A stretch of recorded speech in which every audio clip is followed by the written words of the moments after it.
नमस्कार, मैं हूं आपका दोस्त विजय विद्रोही। आप उससे जुड़ चुके हैं, इसके लिए आप सबका तहे दिल से शुक्रिया।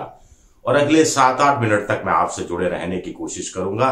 कोई इंट्रोडक्शन नहीं, सीधा मुद्दे पर आते हैं।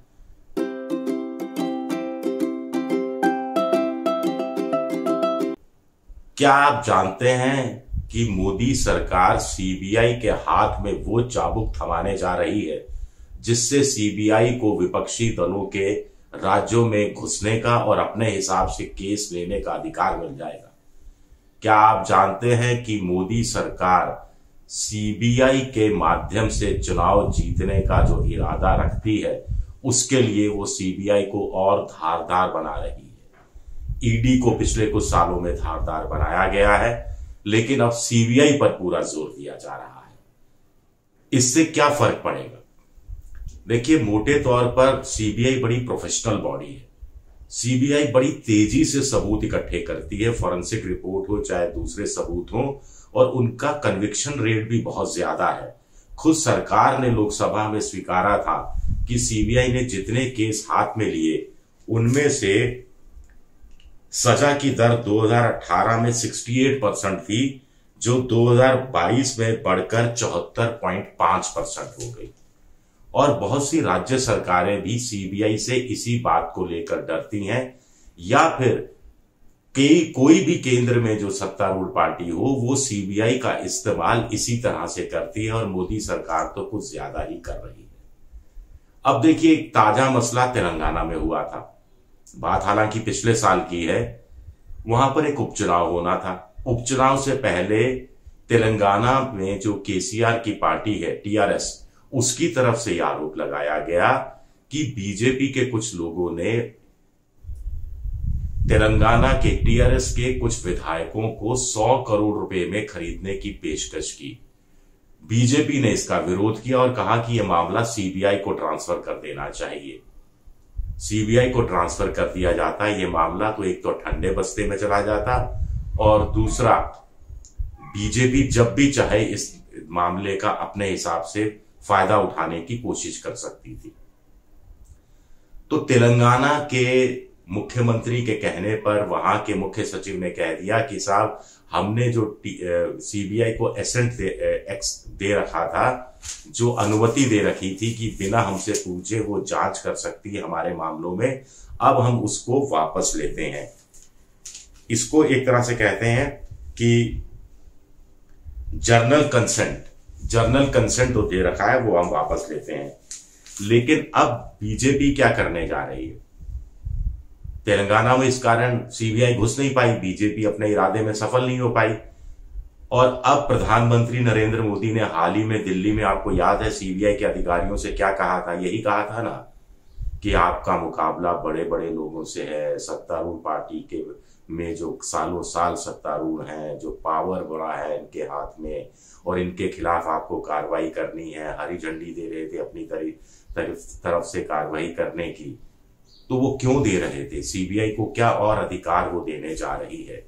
तो कुल मिलाकर सीबीआई का गठन कैसे हुआ था? सीबीआई का गठन हुआ था Delhi special police establishment act 1946 के तहत, और इसके तहत सीबीआई केंद्र सरकार पर, केंद्र सरकार के कर्मचारियों पर, और इसके साथ साथ ही जो यूनियन टेरिटरी है, केंद्र शासित प्रदेश, और रेलवे, इन्हीं में कार्रवाई कर सकती है। राज्य सरकारों के यहां कोई मामला हो तो उसमें राज्य सरकार की अनुमति, राज्य सरकार की परमिशन लेनी पड़ती है। अब संसद की स्थायी समिति ने सरकार से सिफारिश की है कि सीबीआई के लिए एक अलग कानून बनाया जाना चाहिए, उसको इतने अधिकार, इतनी शक्तियां दिया जाना चाहिए कि उसका कार्यकाल या उसका कार्यक्षेत्र पूरा हिंदुस्तान हो जाए। जैसे मतलब अमेरिका का एफबीआई है, उसी तरह सीआईए है, इसी तरह सीबीआई भी हो जाए इस तरह से। और आप जानते हैं, स्थायी समिति में ज्यादातर सदस्य सत्तारूढ़ पार्टी के होते हैं। और इसके साथ साथ ही एक और चीज है कि सीबीआई का दर्जा, कामकाज और अधिकार क्षेत्र, इन तीनों में भी बदलाव होगा। दर्जे को बढ़ाया जाएगा, कामकाज को बढ़ाया जाएगा, कामकाज के तरीकों में और विस्तार किया जाएगा, अधिकार को भी बढ़ाया जाएगा। तो इसका फायदा सत्तारूढ़ पार्टी विपक्षी दलों के खिलाफ ही करेगी, जैसा अब तक वो करती रही है। इसमें कोई एक्सप्लेनेशन की जरूरत नहीं है। अब आप कहेंगे कि आखिर बीजेपी को जरूरत क्या पड़ी? जरूरत इसलिए पड़ी क्योंकि बीजेपी के निशाने पर पश्चिम बंगाल ममता बनर्जी है, बीजेपी के निशाने पर भूपेश बघेल की छत्तीसगढ़ सरकार है, राजस्थान की अशोक गहलोत सरकार है, पंजाब में भगवत मान की सरकार है। इसके अलावा तेलंगाना की सरकार का नाम मैंने ले ही लिया, नीतीश कुमार की सरकार है, झारखंड शिबू सोरेन की सरकार है, केरल लेफ्ट की सरकार है। और ये सारी पार्टियां, ये सारी जगह ऐसी हैं जहां पर गैर बीजेपी पार्टियां सत्ता में है, और इनमें से कुछ में चुनाव भी होने वाले हैं, जैसे तेलंगाना में, राजस्थान में और छत्तीसगढ़ में इस साल के अंत में चुनाव भी होने वाले हैं। तो इन सरकारों ने क्या कर रखा है कि भारत सरकार के रवैये को देखते हुए पिछले कुछ सालों में जर्नल कंसेंट यानी सहमति के लिए